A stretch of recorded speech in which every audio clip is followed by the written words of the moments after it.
Sebelum masuk ke cerita, bagi kalian yang belum subscribe, silakan tekan tombol subscribe sekarang juga dan aktifkan lonceng notifikasi agar tidak ketinggalan cerita terbaru dari kami. Dan tak usah lama-lama, ini dia ceritanya. Selamat mendengarkan. Mas, aku minta uang dong untuk membeli keperluan rumah yang udah pada habis, kata Ratna. Kamu itu bisanya minta uang, gak tahu apa, kerjaan masih sepi, ucap Bimo. Dasar suami gak guna, kata Ratna. Pertengkaran yang terjadi sepasang suami istri ini berakhir dengan sadis. Ratna yang selalu marah-marah kepada Bimo suaminya membuat Bimo tidak betah di rumah. Akhir-akhir ini, pekerjaan Bimo masih sepi yang membuatnya nganggur saat ini. Tetapi Ratna selalu meminta uang kepada Bimo untuk keperluannya. Karena tidak dituruti, Ratna sempat mengancam Bimo untuk kabur dari rumah. Tapi tidak jadi dilakukan oleh Ratna karena sesuatu hal. Mau tidak mau, Ratna harus mencari pekerjaan sendiri untuk memenuhi kebutuhan keluarganya. Ratna bekerja di salah satu toko. Dia bekerja sebagai pelayan. Sedangkan anaknya yang masih kecil itu dititipkan di rumah orang tua Ratna. Karena kalau dititipkan kepada Bimo suaminya, Ratna takut kalau Bimo tidak bisa menjaganya. Pertengkaran selalu terjadi setiap harinya antara Ratna dan Bimo. Mas, mbok ya kamu coba cari pekerjaan lain. Kebutuhan kita semakin banyak, apalagi untuk beli keperluan anak kita ini, kata Ratna. Aku sudah mencari ke sana kemari, Rat, tapi masih belum juga dapat. Kamu ngertiin aku dong, jawab Bimo. Esok harinya, Ratna berangkat ke toko. Sebelum itu, Ratna mampir terlebih dahulu ke rumah orang tuanya. Jaraknya tidak terlalu jauh dari rumahnya, hanya sekitar 5 menit saja dengan menggunakan motor. Ratna meninggalkan Bimo yang masih belum bangun juga. Akhir-akhir ini, kerjaan Bimo hanya tidur-tiduran. Saat sore hari pulang kerja, Ratna melihat suaminya itu malah asik mainan HP dengan keadaan rumah yang masih berantakan. Mas, kok malah asik mainan HP terus sih? Kata Ratna. Lah aku mau ngapain harusnya? Jawabnya enteng. Rumah berantakan begitu ya seharusnya yang mbok kamu beres-beres, Mas. Kok aku? Itu kan pekerjaan kamu. Aku kan sudah bekerja seharian, Mas. Harusnya kamu dong yang gantiin pekerjaan rumah. Lagian kerjaanmu hanya main HP saja di rumah, tidak menghasilkan uang, ucap Ratna kesal. Mendengar perkataan Ratna, membuat Bimo mengamuk hingga membanting pintu kamar dengan kencangnya. Bruh. Melihat kelakuan suaminya itu, Ratna hanya bisa sabar dan mengelus dada. Ratna langsung membereskan pekerjaannya dengan badan yang kelelahan seharian bekerja. Kebetulan saat itu, Hafiz, anaknya itu belum Ratna jemput di rumah ibunya. Rencananya akan dijemput nanti malam saja. Untungnya ada ibu dan adiknya yang bisa dan mau untuk menjaga anaknya. Jadi Ratna bisa tetap bekerja. Hari berikutnya, Ratna libur berangkat bekerja. Tapi ada yang aneh dengan suaminya itu. Bimo berpakaian rapi dan memakai parfum yang tidak seperti biasanya. Saat ditanya Ratna, jawaban Bimo tidak meyakinkan. Mas, kamu mau kemana? Tumben pagi-pagi gini sudah rapi, tanya Ratna. Mau cari kerja, jawabnya ketus. Kok nggak bawa berkas apa-apa, Mas? Tanya Ratna lagi. Sudahlah, kamu diam saja, jawab Bimo. Bimo berpamitan pergi kepada Ratna dan meninggalkan Ratna dan Hafiz di rumah sendirian.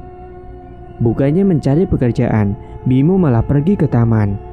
Terlihat seorang wanita cantik yang modis duduk di bangku taman tersebut. Bimo menghampiri wanita itu, lalu duduk di sebelahnya, dan mereka mengobrol sesuatu, seperti orang yang sudah kenal lama. Wanita itu bernama Vita. Mereka berkenalan lewat sosial media. Dan kali ini pertama kalinya mereka bertemu. Mereka sudah dekat sejak lama, selalu chattingan setiap harinya. Vita juga sudah tahu kalau Bimo sudah memiliki istri dan anak, karena Bimo menceritakan itu semua kepada Vita.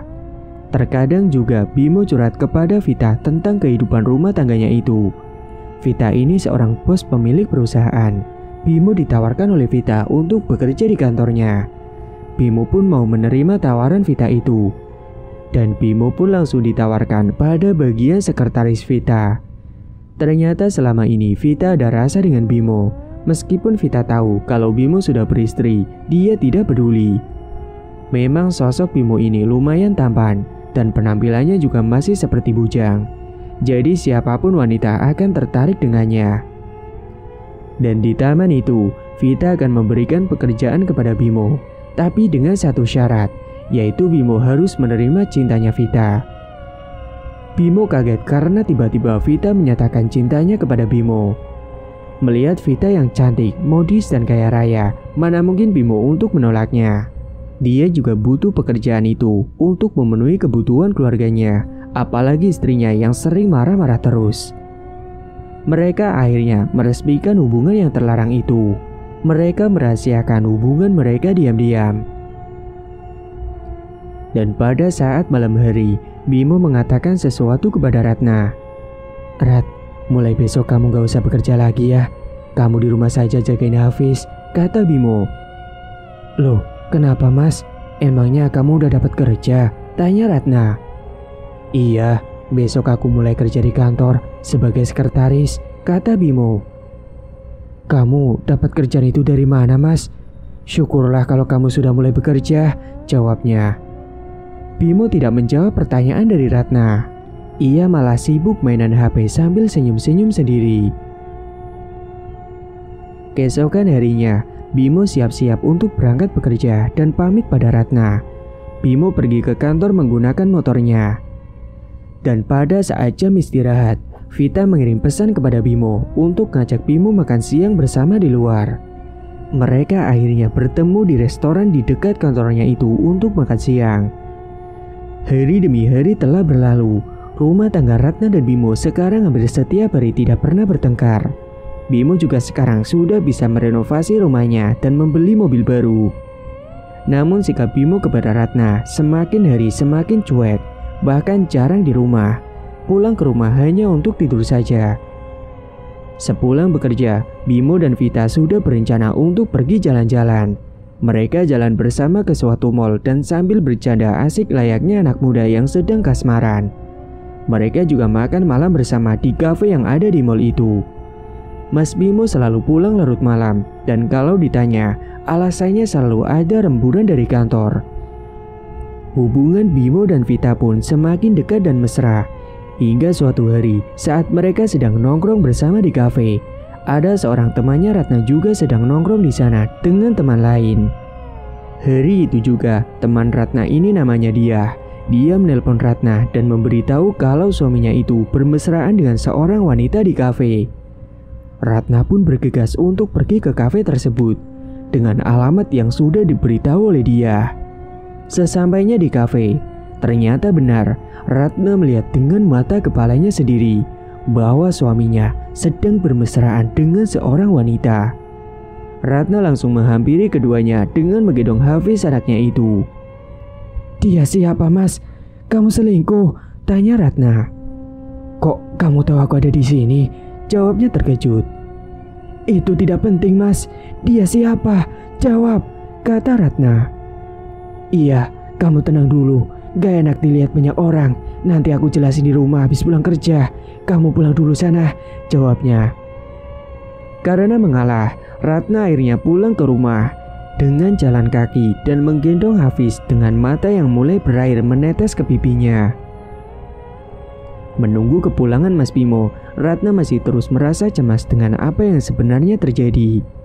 Akhirnya, sore pun tiba. Kali ini Mas Bimo pulang lebih awal. Ratna yang menunggu di ruang tamu langsung menanyakan kepada Mas Bimo. "Mas, tolong jawab dengan jujur, siapa wanita itu?" tanya Ratna. "Iya, nanti aku jelasin. Aku duduk dulu ya, kamu sabar," jawab Mas Bimo mengulur waktu. "Jadi gini, dia itu Vita namanya.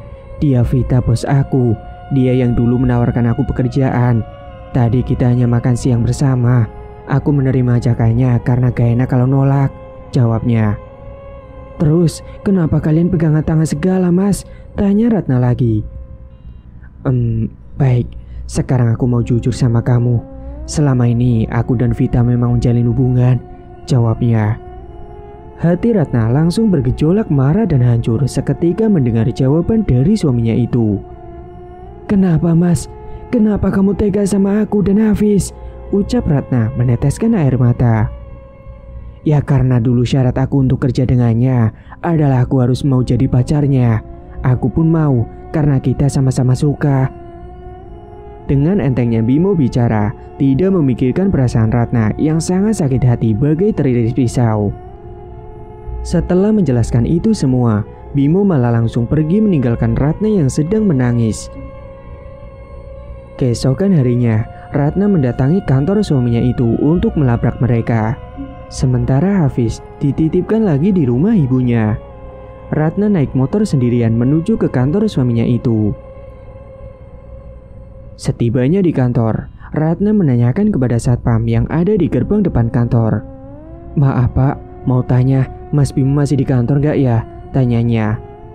Oh maaf bu, tadi saya lihat Mas Bimo pergi bareng sama Bu Vita. Tadi waktu pamit ke saya katanya mau makan siang, jawab Pak Satpam. Oh gitu ya pak, kalau boleh tahu mereka pergi kemana ya?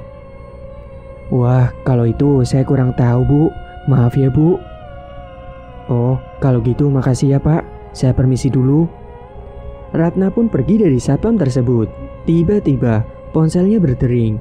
Dia pun mengambil HP-nya. Ternyata ada pesan dari dia. Dia memberitahu lagi kepada Ratna kalau dia melihat suaminya dengan wanita yang kemarin di kafe dekat tempat kerja dia. Ratna langsung menuju ke tempat kafe tersebut menggunakan motornya. Sesampainya di sana, ternyata mereka sudah selesai makan siangnya. Saat di parkiran, Ratna mencegat Bimo dan bosnya itu. Dengan perasaan marah dan emosi, Ratna langsung menampar Vita di pipinya dengan keras. Plak. Aduh, sakit, rintih Vita. Dasar pelakor, cewek ganjen, kata Ratna. Bimo langsung menarik Vita untuk masuk ke dalam mobil dan meninggalkan Ratna begitu saja. Ratna yang masih belum puas mengikuti mobil mereka dari belakang hingga sampai di ruangan kantornya. Aku mau bicara sama kalian, kata Ratna. Apa yang perlu dibicarakan sih? Kamu kan udah tahu semuanya, kata Bimo. Gini ya mbak, aku tuh sama Bimo udah saling mencintai. Jadi mbak ikhlasin saja Mas Bimo buat saya. Lagian saya sekarang lagi mengandung anak Bimo. Bimo juga akan menikahi saya secepatnya, jawab Vita tak merasa bersalah. Apa benar ini semua mas? Tanya Ratna. Iya benar. Walaupun kamu tidak mengizinkan, aku akan tetap menikah dengannya. Aku akan tetap menikahinya. Tega sekali kau mas. Lalu nasib anak kita gimana? Kamu tenang saja. Aku tidak mau menceraikanmu. Aku akan bertanggung jawab untuk semuanya. Air mata Ratna terus mengalir dengan deras. Tak kuat dengan semua ini, Ratna akhirnya pulang meninggalkan mereka. Ratna yang tidak rela untuk dimadu, dia meminta untuk diceraikan saja oleh Bimo. Bimo pun mengiyakan permintaan Ratna tersebut. Akhirnya mereka resmi bercerai, dan hari ini adalah hari pernikahan mereka. Sekarang Ratna harus bisa mandiri dan kuat. Ratna mulai cari kerja lagi untuk memenuhi kehidupannya sehari-hari. Walaupun Mas Bimo masih sering ngasih uang, tapi uang itu hanya untuk keperluan Hafiz saja. Itu saja masih kurang. Hari demi hari berlalu, rasa sakit yang Ratna rasakan masih sangat terasa. Hingga sekarang dia dendam kepada pelakor itu. Ratna mempunyai niat untuk menyantet pelakor itu. Dia mendatangi seorang dukun yang sangat pintar tentang hal seperti itu. Sementara di tempat lain, di rumah Vita dan Bimo, Vita tiba-tiba lebih sering melamun dan selalu marah-marah kepada Bimo. Mereka selalu bertengkar tentang hal yang sangat sepele. Suatu hari, badan Vita panas sekali. Perutnya semakin membesar karena sedang mengandung anak Bimo. Vita menelpon Bimo untuk segera pulang. Memang sekarang semenjak Vita hamil yang meneruskan kantornya adalah Bimo seorang, sedangkan Vita berdiam diri di rumah. Beberapa jam kemudian, Bimo akhirnya pulang dan membawa Vita pergi ke rumah sakit untuk diperiksa. Dia langsung dibawa pulang karena kata dokter hanya demam biasa. jadi tidak perlu untuk rawat inap. Singkat cerita, saat Bimo sedang libur bekerja, Vita aneh. Dia selalu menangis sendiri dan saat ditanya kenapa, pasti jawabannya gak apa-apa. Terkadang juga dia tertawa cekikikan sendiri di kamar. Bimo pikir Vita sedang mainan HP, lalu melihat postingan yang lucu-lucu. Tapi ternyata tidak. Sikapnya selalu begitu setiap harinya. Tatapannya selalu kosong. Kalaupun diajak bicara, selalu tidak nyambung. Dan saat sedang sendirian di kamar, Vita juga ngobrol sendiri seperti orang gila, membuat Bimo bingung dengan keadaan Vita yang sekarang. Pernah sekali, Bimo mendapati Vita memegang gunting seakan mau mencelakai dirinya sendiri. Bimo langsung merebut gunting itu dari tangannya. Melihat Vita seperti orang gila, Bimo mendatangkan orang pintar ke rumahnya. Kata orang pintar tersebut, katanya ada orang yang usil dengan Vita. Orang tersebut pernah berada dalam kehidupan Vita dan Bimo. Orang itu adalah mantan istrinya. Bimo yang merasa tidak terima dengan hal ini, dia menghampiri ke rumah Ratna. Bimo meminta maaf kepada Ratna untuk memaafkan Vita dan Bimo jika selama ini yang dia lakukan telah menyakiti hatinya. Namun, Ratna tidak mau memaafkan mereka berdua, apalagi si Vita. Ratna sudah sangat sakit hati. Sakit hatinya yang kini jadi dendam durjana. Bimo hanya bisa pasrah. Dia sadar memang kelakuannya tidak pantas dimaafkan. Apalagi sekarang Bimo sudah tidak pernah ngasih uang untuk anaknya. Hari-hari berikutnya, Vita semakin parah sakitnya. Dia mengalami kejang-kejang karena demamnya yang sangat tinggi. Bimo pun bingung, akhirnya membawa Vita lagi ke rumah sakit. Tapi saat diperiksa oleh dokter, kata dokter, Vita tidak sakit apa-apa. Aneh bukan? Akhirnya dia memanggil orang pintar lagi untuk membantu kesembuhannya. Tapi kata orang pintar itu, susah untuk disembuhkan karena santetnya sudah melekat pada diri Vita katanya. Beberapa bulan kemudian, Vita semakin parah sakitnya. Terkadang dia mendadak sadar dan seperti orang normal kembali. Badannya semakin tidak terurus, rambutnya yang acak-acakan, badannya menjadi bau dan kumal. Karena selama ini Vita tidak mau mandi, dan kalaupun disisiri juga pasti sisirnya dilempar. Bajunya tidak pernah mau untuk diganti, hingga bajunya kusut dan kotor. Kalau disuruh makan, tidak mau, selalu menolak, membuat badannya semakin kurus. Sekarang Vita tidak cantik dan modi seperti dulu lagi. 9 bulan kandungannya, hari di mana Vita untuk melahirkan buah hatinya. Saat akan melahirkan, Vita mendadak sadar seperti orang normal kembali. Hingga pada saat anaknya terlahir, anaknya perempuan, cantik. Namun anaknya itu diadopsi oleh saudara Bimo yang kebetulan belum mempunyai anak. Karena kalau anak itu dibesarkan oleh Vita, takutnya ada hal-hal yang tidak diinginkan akan terjadi. Dan sehabis melahirkan, tiba-tiba saja Vita hilang ingatannya. Dia tidak mengenali siapapun, termasuk suaminya sendiri. Sudah dibawa berobat ke sana kemari, namun tetap saja ke berbagai orang pintar masih saja tidak bisa disembuhkan. Setahun kemudian, tubuhnya semakin kurus hingga seperti tinggal tulang belulang saja. Kulitnya mulai berkeriput dan kulitnya banyak koreng yang menempel di tubuhnya. Karena Bimo sudah pasrah dengan keadaan Vita, dia hanya mengurusnya di rumah. Dan suatu ketika saat ingatannya kembali pulih dan sadar, dia pun sudah mau untuk mandi, walaupun terkadang masih dengan tatapan mata yang kosong. Kesadarannya hanya berlangsung selama seminggu saja. Dan setelah itu, Vita kembali tidak mengenali siapapun lagi. Hingga akhirnya ajal menjemputnya. Vita terbaring kaku di atas kasur. Badannya kurus kering penuh dengan koreng. Dia sekarang lumpuh, matanya melotot menghadap ke atas langit-langit dinding kamarnya. Sesekali dia berteriak-teriak sendiri. Dia melihat ada sosok hitam yang selalu lewat di atas atap kamarnya, membuatnya seperti orang yang kerasukan. Lalu setelah melihat sosok bayangan hitam itu, Vita langsung nangis kejer. Tiba-tiba dia sadar dan meminta maaf kepada suaminya itu. Selama dia sakit, Vita selalu membentak. Entah kenapa, saat Vita akan meninggal, malah dirinya baru sadar seperti semula. Setelah memaafkan Vita, Vita akhirnya menghembuskan napas terakhirnya. Singkat cerita, Saat tubuh Vita sedang dimandikan jenazahnya, tubuhnya kembali lagi seperti dulu, putih mulus dan segar. Seluruh koreng yang menempel di badannya dulu saat dimandikan mengelupas dengan sendirinya. Sungguh aneh dan miris. Dan itulah kisah dari seorang pelakor yang dapat kiriman guna-guna dari mantan istri suaminya. Dan di ending cerita, sekarang Bimo hidup sendiri. Dan kabarnya baru-baru ini dia sekarang bangkrut hingga menjadi gila. Sedangkan Ratna bersama anaknya itu sekarang sudah menikah kembali dengan laki-laki yang lebih baik daripada suami sebelumnya. Tamat. Cerita pun selesai.